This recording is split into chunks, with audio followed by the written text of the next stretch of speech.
시간 우리 믿음의 고백 드림으로 말씀 앞에 나가도록 하겠습니다. 하나님 나를 사랑하신다. 하나님 내 인생에 크고 비밀한 계획을 가지고 계신다.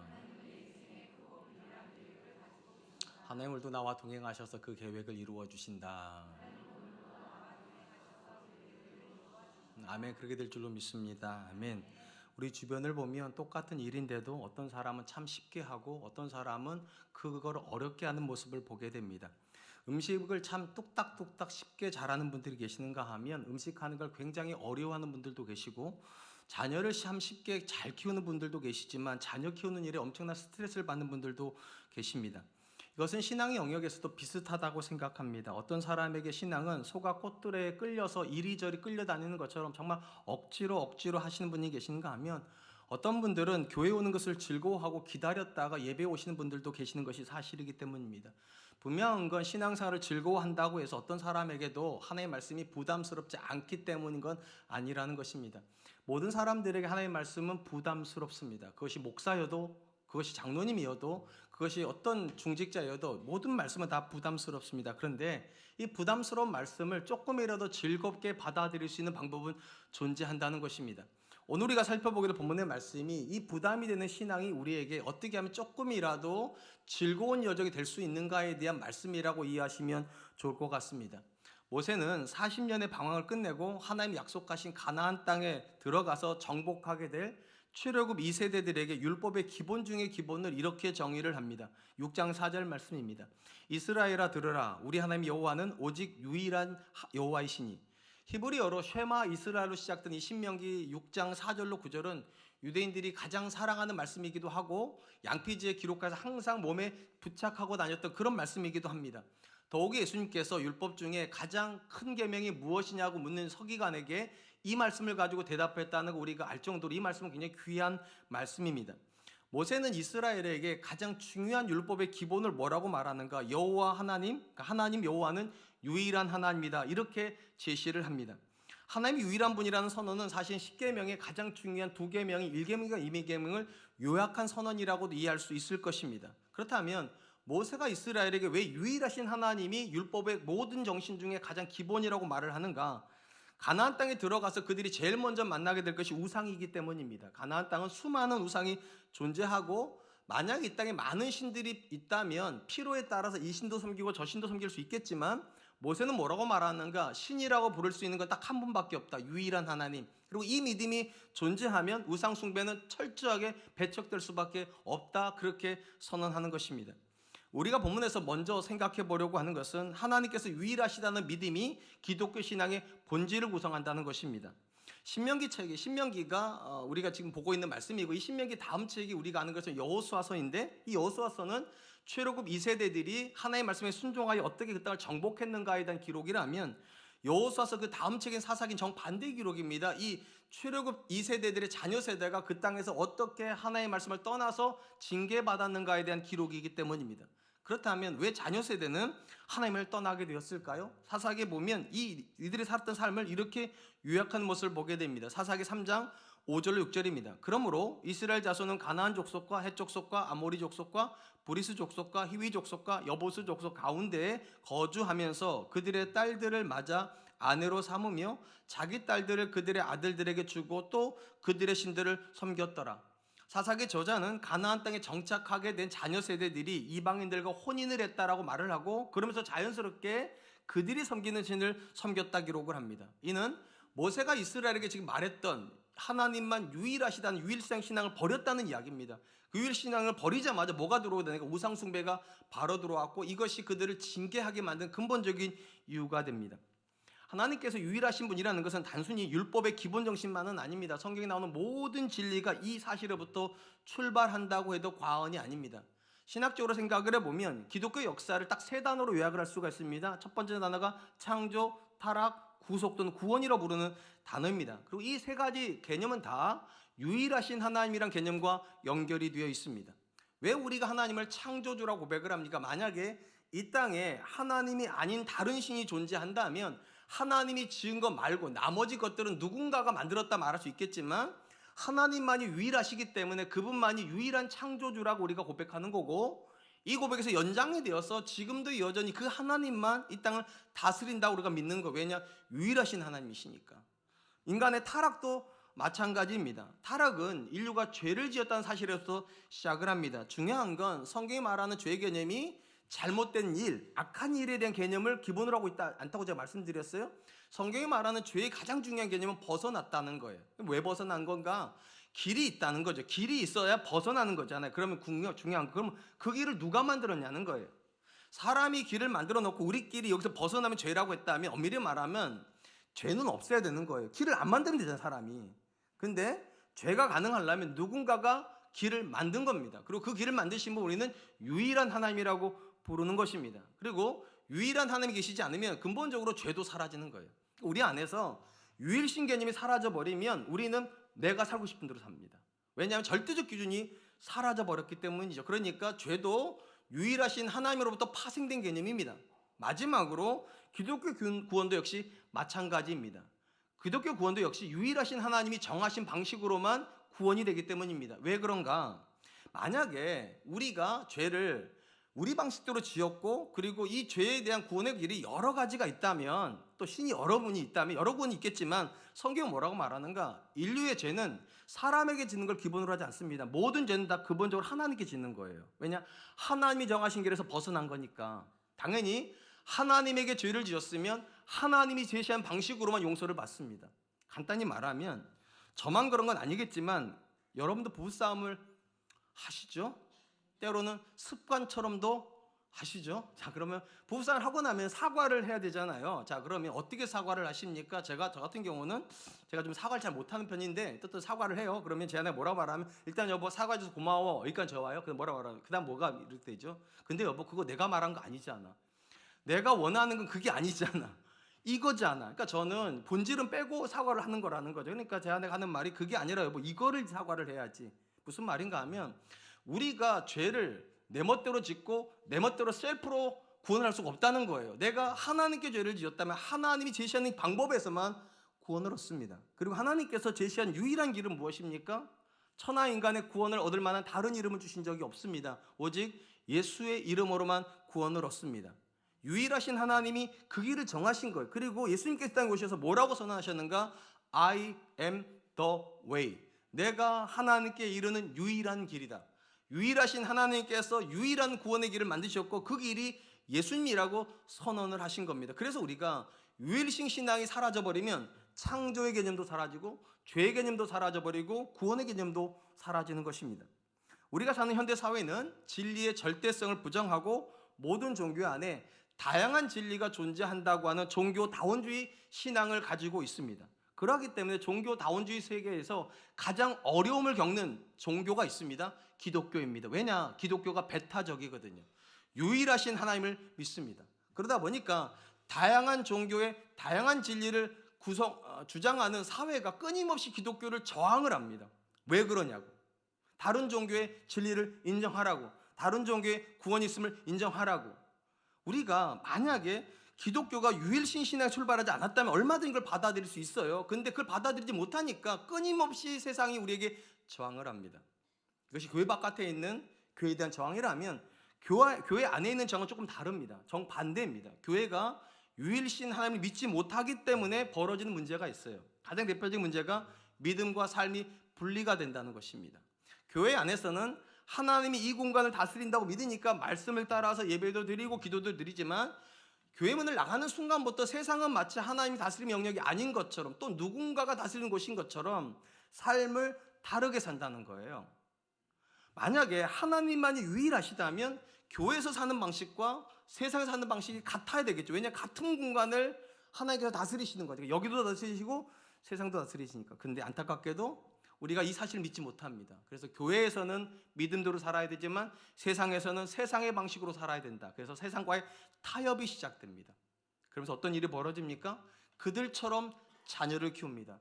그들이 하는 방식을 따라 사업을 합니다. 그들처럼 관계를 형성합니다. 이러다 보면 뭐가 사라져 버리는가? 우리 자녀에게 가르쳐야 될 가장 중요한 계명이 사라져 버립니다. 유일하신 하나님. 이 사상이 사라져 버리는 것이죠. 그러니까 이것이 사실은 교회를 무너뜨린 내부의 적입니다. 그들은 우리한테 끊임없이 유일신 신앙을 포기하라고 말하고 교회는 그걸 포기 안 해요. 근데 교회 안에 있는 성도들이 그걸 포기해 버립니다. 그래서 그들처럼 살아버리면 율법의 가장 기본이고 성경의 가장 기본인 사상이 사라져 버립니다. 너희 하나님 여호와는 유일한 하나님이시다. 사랑하는 성도 여러분, 기독교 신앙은 매우 단순한 선언 앞에 서 있습니다. 하나님만 유일하시다는 선언입니다. 당연히 그 하나님만 유일한 창조주이시며 그 하나님만 유일한 구원자이시며 그 하나님만 유일한 주권자이십니다. 그리고 이 사실이 믿어지면 성도는 교회에서만 순종하는 것이 아니라 교회 바깥에서도 그 말씀에 순종할 수 있습니다. 이건 간단해요. 하나님만이 유일하시기 때문에 그 하나님이 내가 갈 유일한 길을 정하신 분이십니다. 그 하나님이 여러분의 자녀의 미래를 설계하신 분이십니다. 그 하나님이 여러분의 인생의 모든 질문에 유일한 대답이 되십니다. 더 앤서가 되신다는 거예요. 당연히 우리가 이 사실을 믿게 되면 어떤 일이 벌어지는가? 세상에 간절해지는 것이 아니라 하나님께 간절해져요. 하나님께 답이 있으니까, 하나님께 길이 있으니까. 내 눈에 길이 안 보여도 우리가 믿는 것이 있어요. 그 길은 내가 만드는 길이 아니라니까요.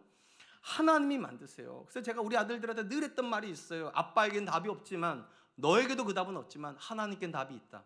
하나님이 길이시다. 그래서 제가 좋아하는 말씀이 I am the way예요. 길이 없는 것이 아니라 내가 길을 안 찾는 거예요. 하나님이 길이세요. 그리고 이것이 믿어지면 2026년에 우리의 신앙은 더 간절해질 거예요. 세상을 향한 간절함이 아니라 하나님을 향한 간절함이요. 하나님께 내 자녀의 미래가 있다. 하나님께 내 인생의 길이 있다. 하나님께 내 인생의 문제에 답이 있다. 믿으실 수 있기를 주님의 이름으로 축복합니다. 한편 모세는 유일하신 하나님에 대한 믿음을 가지고 있는 이스라엘이 보여야 되는 신앙의 모습에 대해서도 이렇게 교훈을 합니다. 5절 말씀입니다. 너는 마음을 다하고 뜻을 다하고 힘을 다하여 내 하나님 여호와를 사랑하라. 모세가 말하는 마음, 뜻, 힘은 인격을 상징하는 삼중 강조입니다. 그러니까 쉽게 말하면 모세가 이렇게 말하는 거예요. 정말로 너희가 하나님을 유일한 분이라고 믿는다면 너희가 그 하나님께 보여야 되는 반응은 하나라는 거예요. 전심으로 그분을 사랑하는 거예요. 마음을 다하고 뜻을 다하고 힘을 다하여. 왜냐하면 다른 길이 없으니까. 다른 게 있다면 분산해야 되겠죠. 우리가 뭐 투자를 할 때도 분산 투자라고 그런다잖아요. 혹시 하나님만 계시는 게 아니라 부처님도 계시면 거기다도 좀 가셔야 되고 알라도 좀 가셔야 될 거 아니에요. 근데 다른 길이 없어요. 유일한 분에게 유일한 길이 있고 유일한 미래가 있고 유일한 답이 있다면 전심하는 건 너무나도 당연하다는 거예요. 마음을 다하고 힘을 다하고 뜻을 다하여 주 너희 하나님을 사랑해야 된다. 근데 이게 좀 아이러니한 게 우리가 지난 시간에 이렇게 살펴봤잖아요. 하나님께서 이스라엘에게 십계명을 포함한 율법을 주시면서 그들 안에 두려움의 마음이 있는 것이 옳다. 그 옳다가 무슨 뜻이라고 했습니까?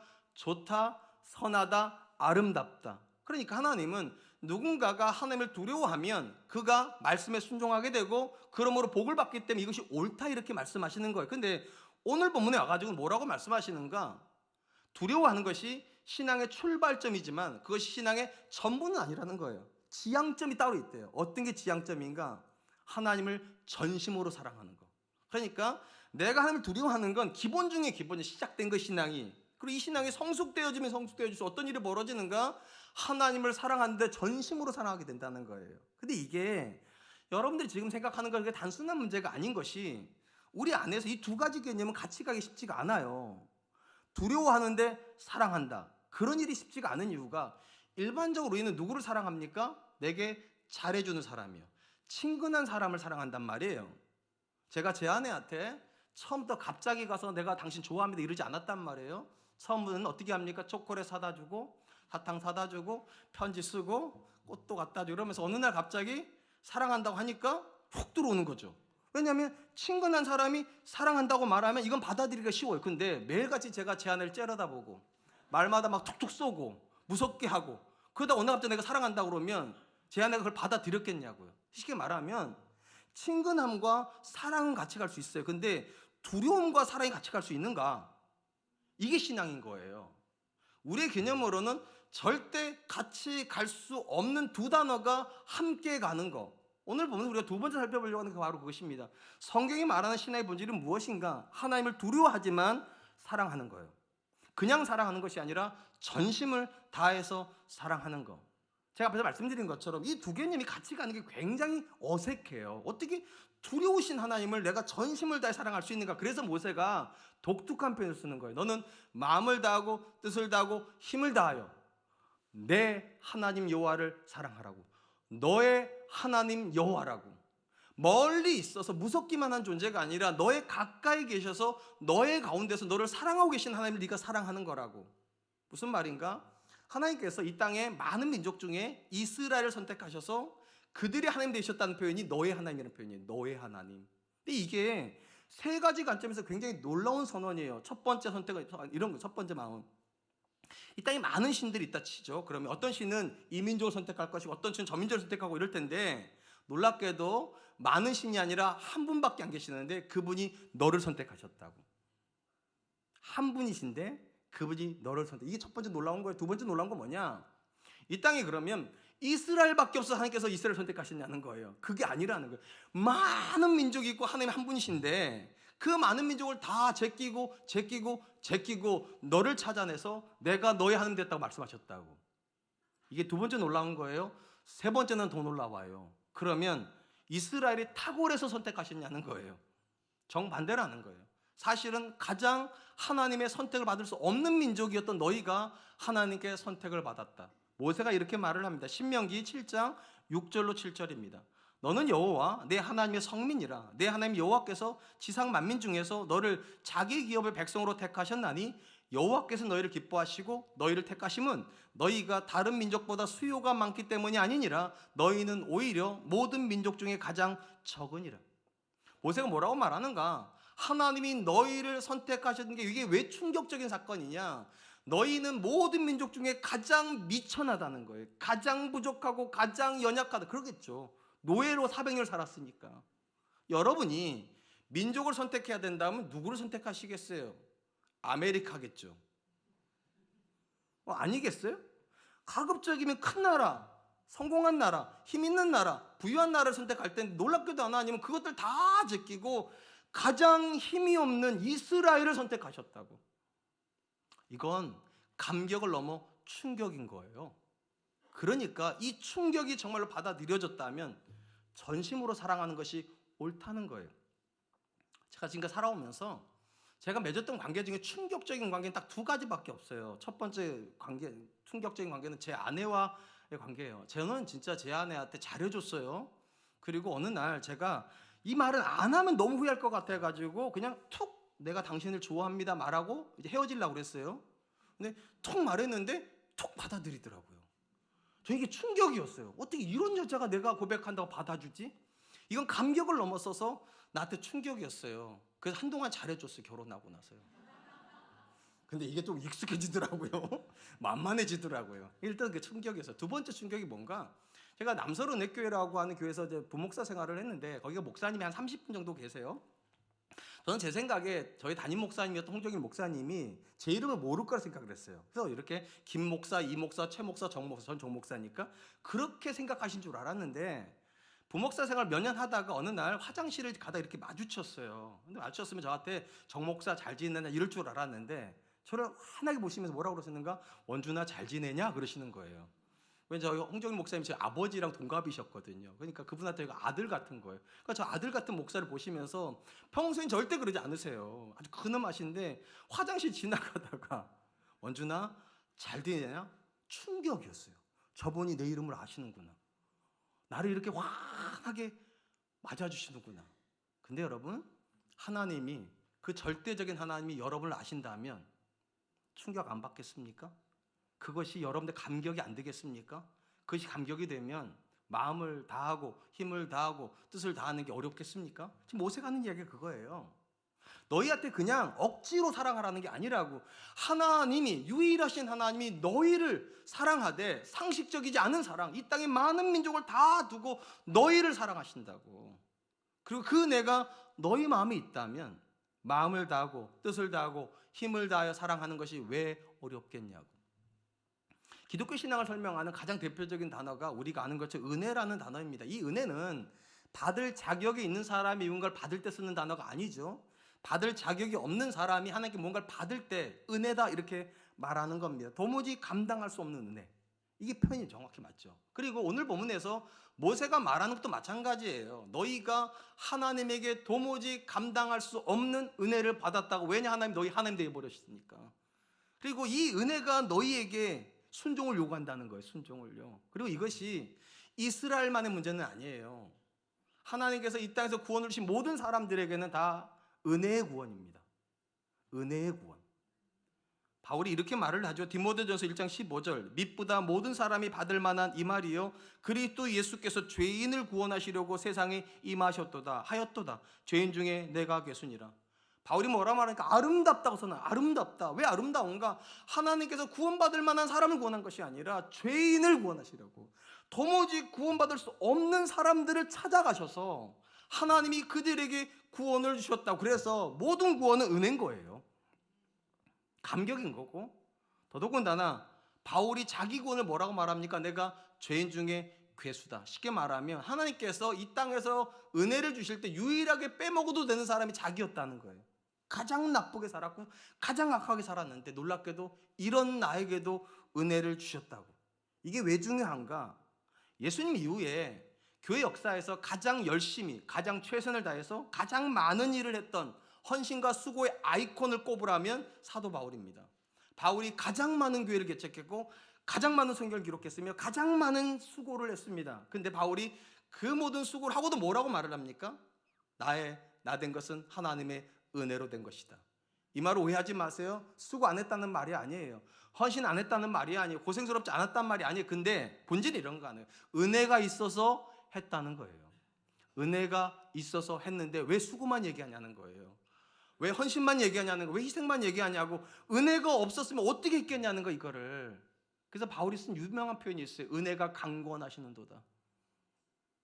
쉽게 말을 하면 은혜가 살면 순종이 산다는 거예요. 은혜가 죽으니까, 은혜가 없으니까 교회 생활이 피곤해지고 힘들고 짜증나는 거지. 교회 생활 자체가 힘들고 피곤하고 짜증나는 건 아니라는 거예요. 은혜가 있으면 이게 가능해지는데 은혜가 없으니까 하는 모든 일마다 힘들고 어렵고 짜증나고. 모세가 오늘 한 얘기도 똑같아요. 마음을 다하고 뜻을 다하고 힘을 다해 주 너희 하나님을 사랑하라고 하면 부담으로 느낀다면 점검해야 된다는 거예요.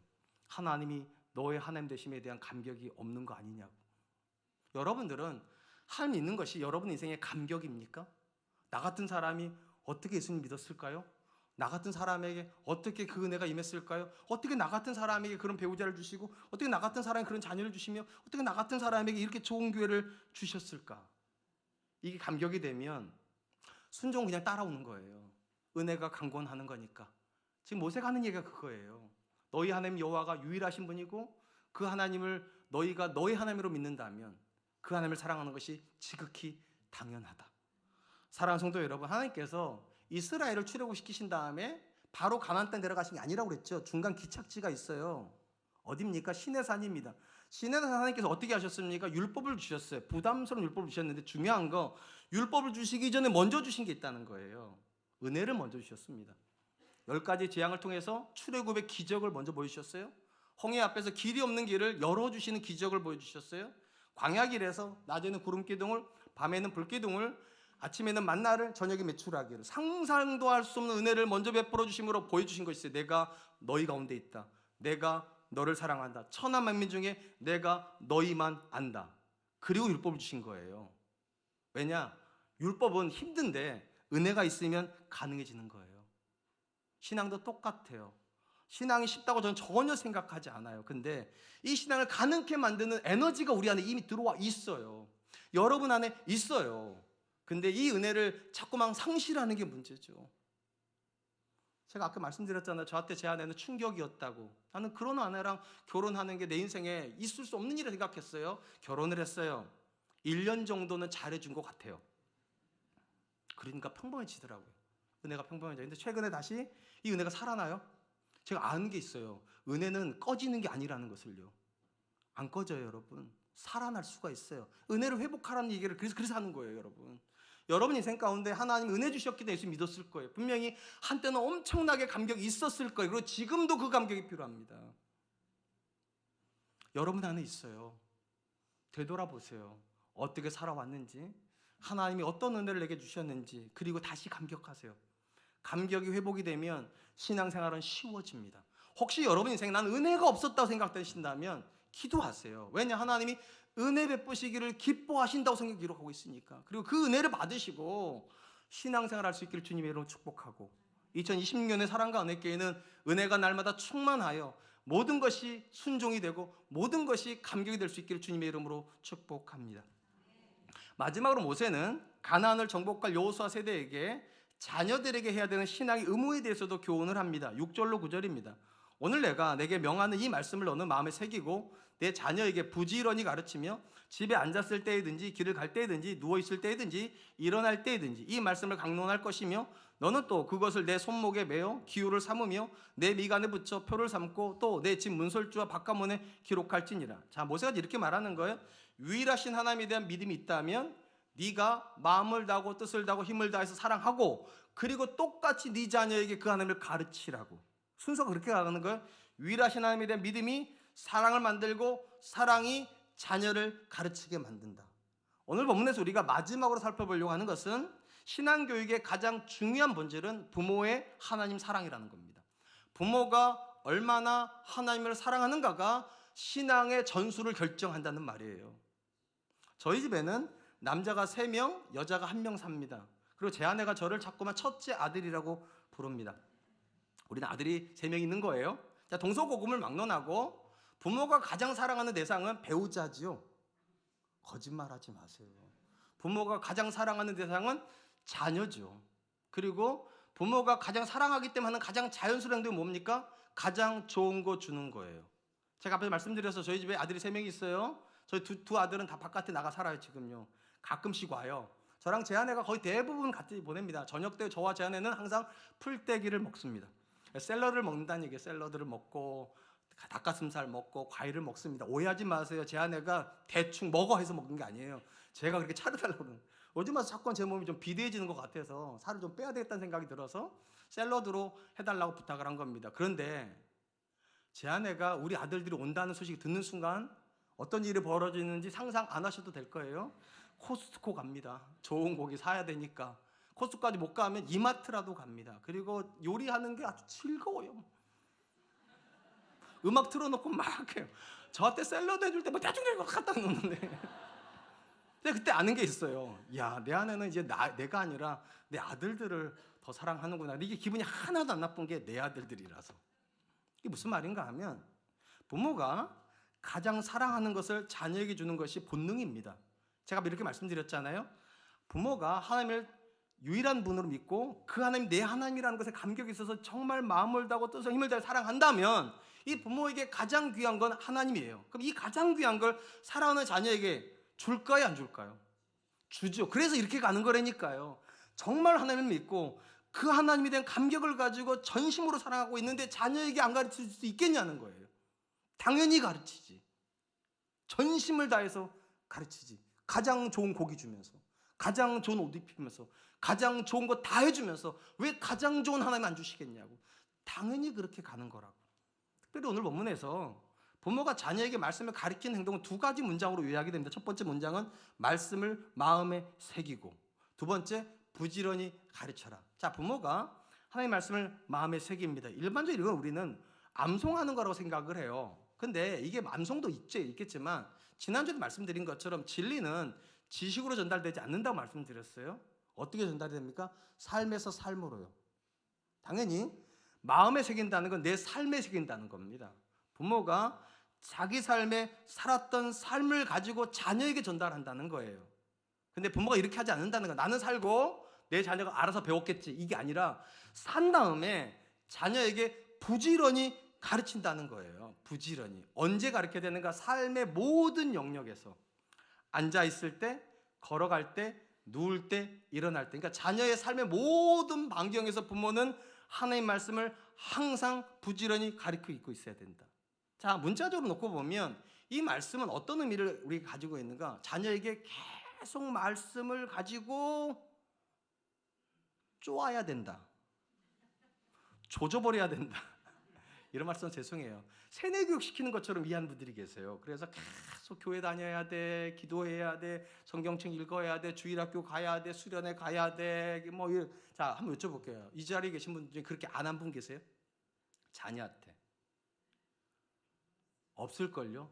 다 하셨을 거예요. 교회 가야 된다, 기도해야 된다, 말씀 읽어야 된다, 순종해야 된다, 최선을 다해 살아, 다 그렇게 했는데, 그래서 자녀들이 지금 다 교회 다닙니까?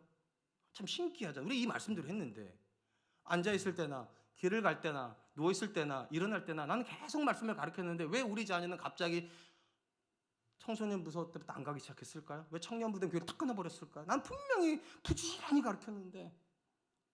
이 말씀에 약간 오해가 있기 때문입니다. 이 말은 계속 말씀을 하고 있어야 된다, 하나님의 말씀을 계속 말하고 있어야 된다, 그런 뜻을 가지고 있지는 않기 때문이에요. 정확히 말하면 이 부지런히 가르친다는 말의 문자적인 뜻은 날카롭게 한다는 거예요. 날카롭게 한다. 쉽게 말하면 자녀의 삶의 말씀이 쑥 들어가게끔 해야 된다. 쑥 들어갈 때 자녀가 길을 가다가도 쑥 들어오는 말씀을 만나야 되고, 앉아있을 때도 쑥 들어가는 말씀 만나야 되고, 누울 때도 일어날 때도 그래야 된다는 거예요. 여러분, 그러려면 어떻게 해야 됩니까? 부모가 당연히 자녀가 묻는 질문에 정확한 지식을 가지고 있어야 됩니다. 인생 살다 보면 자녀에게 궁금해지는 것이 있어요. 엄마, 분명히 지난주에 목사님 이렇게 말을 했는데 근데 왜 내 인생이 그렇게 안 돼? 분명히 하나님께서 은혜 준비해 주셨다고 하는데 왜 나는 하는 일마다 막혀? 왜 자꾸만 좌절스러워? 왜 절망스러워? 엄마, 입이 있으면 한번 얘기해봐. 자녀들이 목사한테 질문 안 해. 여러분 질문해. 그럼 여러분 어떻게 대답하십니까? 그걸 나한테 왜 물어? 목사한테 가서 물어봐. 엄마가 신학교 안 갔어. 이게 참 중요한 게, 자녀가 인생에서 가장 궁금한 거, 쉽게 말하면 말씀을 듣고 싶어서 내 부모한테 질문을 하는데, 그 부모가 쑥 들어올 수 날카롭게 말을 못 해줘요. 그냥 한다는 소리가 쓸데없는 소리 하지 말고 공부나 해. 쓸데없는 소리 하지 말고 교회 가서 물어봐. 말씀이 들어가지질 않죠. 원하는 대답은 안 해주고, 원하지도 않는 거 계속 성경 읽어라, 기도해라, 수련해가라, 봉사해라. 걔네들은 그걸 원하는 게 아니에요. 진짜 원하는 인생의 대답, 걸어갈 때 궁금한 게 있단 말이에요. 누워있을 때 궁금한 게 있단 말이에요. 일어날 때 궁금한 게 있단 말이에요. 앉아있을 때 궁금한 게 있다는 거예요. 근데 부모가 그거에 대해서 말해주지를 못해요. 그러니까 아무리 세뇌시키듯 가르쳐도 안 들어가는 거죠. 날카롭지 않으니까. 제가 그냥 하는 말이 아니에요. 베드로전서 3장 15절 이런 말씀이 있습니다. 너희 마음에 그리스도를 주로 삼아 거룩하게 하고 너희 속에 있는 소망에 관한 이유를 묻는 자에게는 대답할 것을 항상 준비하되 온유와 두려움으로 하고. 대답할 것을 항상 준비하되. 여러분 자녀가 인생 살아오면서 궁금해지는 게 생겨요. 여러분도 있으셨잖아요. 그 질문이. 인생에서 수많은 질문을 지나오신 거잖아요. 그러면 여러분 자녀도 그 질문을 할 거라는 거 예상해야 되는 거 아닙니까? 그리고 그것을 내가 신앙적으로 어떻게 대답할 수 있을지에 대한 생각을 해야 되는 거 아니냐고요. 한번 생각해 보세요. 자, 내가 하나님을 유일한 하나님으로 믿어요. 그 하나님을 전심으로 사랑해요. 그럼 어떤 일이 벌어질까요? 하나님을 알고 싶어지죠. 사랑하는데 알고 싶지 않은 대상이 있을 수 있습니까? 사랑하면 내 아내가 어떤 음식 좋아하는지 궁금하지 않으셨어요? 내 배우자가 어떤 여행지를 좋아하는지 안 궁금하셨어요? 내 배우자에게 취미가 뭐였는지 안 여러분 다 중매예요? 몰라도 되는 거예요? 그런 게 아니잖아요. 사랑하면 사랑할수록 그 배우자를 알고 싶고 그 대상을 알고 싶은 거잖아요. 그게 똑같은 거예요. 내가 하나님을 유일한 하나님을 믿고 전심으로 사랑한다면 나는 하나님을 알아가고 있는 존재고, 알아가고 있는 존재니까 자녀가 하는 질문에 답을 할 수 있죠. 근데 참 신기하게도 교회는 다니는데 안 배워요. 죽어라 안 배워요. 그리고 하시는 소리가 목사님한테 물어봐, 전도사님한테 물어봐.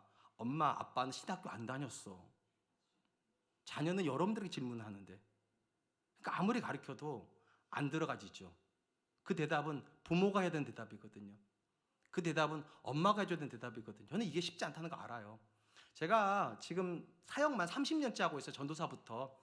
제 아내도 30년째 사모였죠. 그러면 제 아내가 아이가 질문하면 탁, 자 민수기 2장에 봐. 이래야 되잖아요. 근데 우리 아이가 엄마 이러한 거 어떻게 해야 돼? 그럼 제 아내가 뭐라고 하니까, 희준아, 엄마는 사모야, 사모. 아빠가 목사님이야. 제 아내가 그러고 있어요. 그러니까 제가 알겠어요. 이게 얼마나 어려운 건지를 알겠어요. 근데 여러분의 자녀는 목사가 하는 대답을 듣고 싶은 게 아니에요. 엄마가 하는 대답을 듣고 싶은 거예요. 엄마는 어떻게 생각하는지, 아빠는 어떻게 생각하는지 대답할 것을 항상 준비하다. 또한 우리가 자녀에게 날카롭게 가르친다는 가장 중요한 개념은 내가 살고 가르치는 거예요. 이게 왜 중요하냐면 내가 말씀대로 살고 있으면 자녀에게 존경스러운 삶을 살게 됩니다. 그럼 어느 날 자녀들이 부모의 인생에 대한 질문을 하기 시작합니다. 엄마는 왜 아빠랑 결혼했어? 아빠는 왜 엄마랑 결혼했어? 그럼 나는 어떻게 엄마 같은 사람을 만나는 거야? 난 어떻게 아빠 같은 사람? 이거 굉장히 좋은 질문이란 얘기예요, 여러분.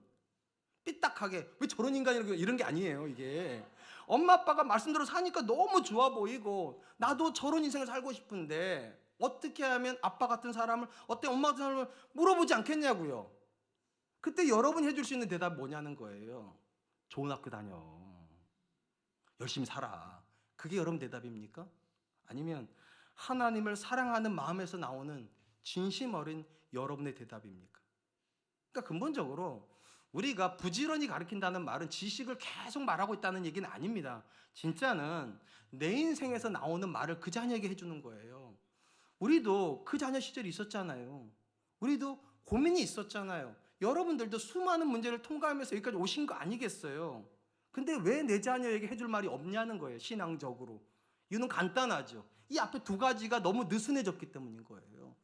유일하신 하나님에 대한 믿음과 그 하나님 내가 전심으로 살아가고 있으면 누가 말하지 않아도 배우는 거예요, 하나님을요. 그건 자연스러워요. 배우다 보면 내 자녀에게 해주고 싶은 말들이 생기는 거예요. 누구나 다 그래요. 그리고 내 부모가 해주는 말이 자녀 인생에 들어가요.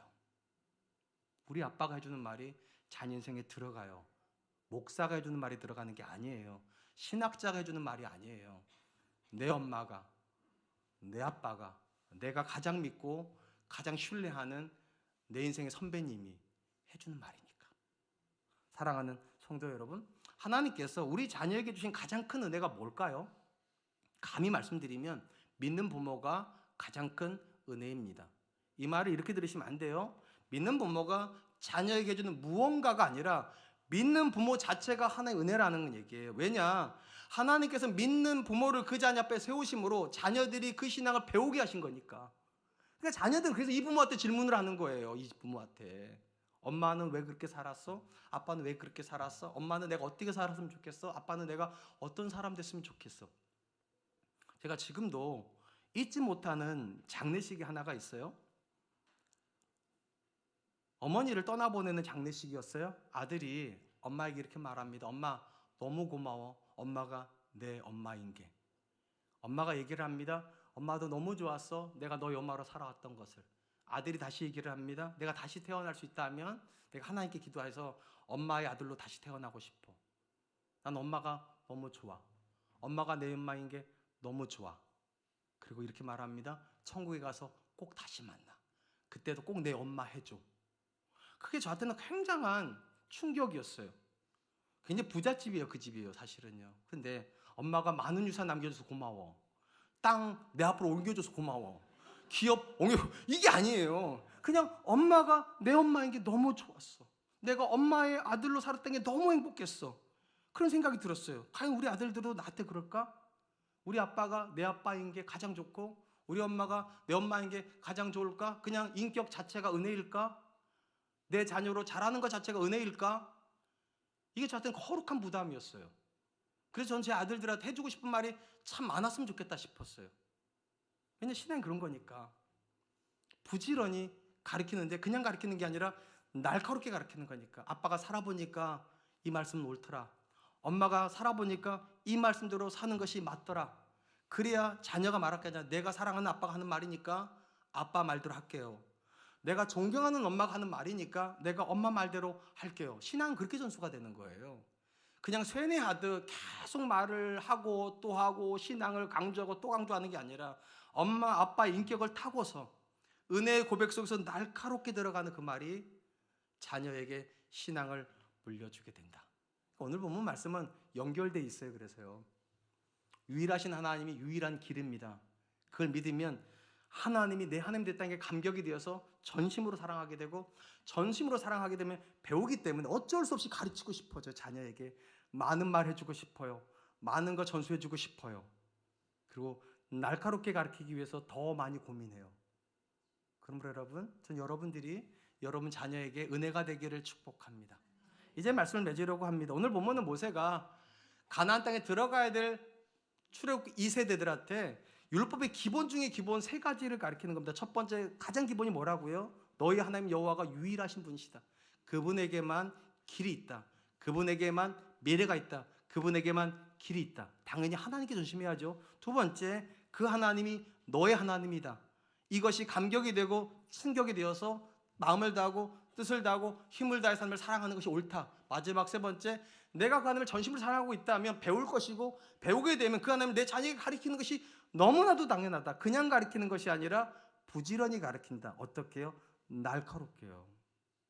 내가 내 자녀에게 삶의 본을 보이고 그 자녀에게 은혜가 되어서 내 자녀에게 나한테 질문하게 만드는 인생. 여러분들 그럴 수 있기를 주님의 이름으로 축복합니다. 이 시간 주신 말씀을 기억하면서 세 가지를 위해서 기도하죠. 첫 번째, 하나님 유일하신 하나님에 대한 믿음을 회복시켜 주십시오. 내 자녀에 대한 미래가 하나님께 있고 내 인생의 길이 하나님께 있으며 심지어 우리 가정의 모든 질문에 대한 답이 하나님께 있다는 이 믿음의 고백을 가지고 하나님께 간절한 사람 되게 해주십시오. 두 번째로, 하나님이 내 하나님이란 이 감격이 회복이 되어서 전심으로 하나님을 사랑할 수 있도록 좀 도와주시고, 세 번째로 전심으로 사랑하는 그 하나님을 내가 배우고 내 자녀에게 부지런히 가르칠 수 있도록 좀 도와주십시오. 내 자녀가 내가 하는 고백을 통하여서 하나님을 만나고 내 인생을 통하여서 은혜를 경험할 수 있도록 주님 도와주시옵소서. 우리 같이 한번만 기도하겠습니다. 기도합니다.